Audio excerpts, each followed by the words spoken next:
Yawn mga idol, eto na nga at nag-umpisa na ang ulit ang PBA, bakbakang Converge kontra Terra Firma.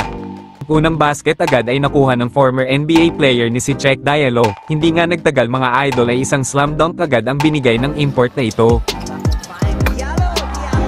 Under 5 minutes ay lamang na nga ang anim ang Converge, dito naman pumasok sa unang pagkakataon nitong si Jordan Heading na hindi nagtagal ay nakuha agad ang kanyang unang 2 puntos.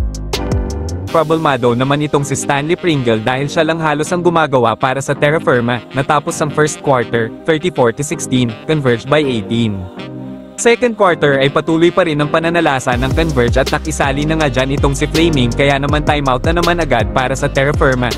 Halos wala naman magawa itong import ng Terra Firma na si Richards, paano kasi mga idol ganitong tira pinapakita niya. Pero kahit ganun mga idol ay todo support naman itong si Terrence Romeo, hindi nga muna maglalaro sa ngayon pero sa next game ay good to go na ito. Natapos naman ang halftime sa score na 59-42, lamang pa rin ang Converge. Third quarter ay agad naman kumana ng 5-0 run ang Terra Firma sa pangunguna ni Stanley Pringle, pero ayaw naman pumayag itong import ng Converge at nagbigay na naman mga idol ng isang slam dunk. Mula nga sa 21 na lamang ng Converge kanina ay baba na lamang sa 10 kaya naman unti-unti nang nabubuhayan ng Terra Firma Jeep.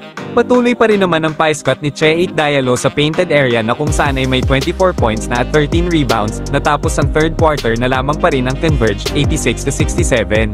Under 7 minutes ng fourth quarter ay tsaka palang binalik itong import ng Jeep na si Edwards, hindi nga ito pinaglaro sa third quarter dahil sa maalat niyang laro. Sinubukang humabol ng Terra Firma ngunit kapos na sila sa oras kaya naman unang panalo para sa Converge sa conference na ito.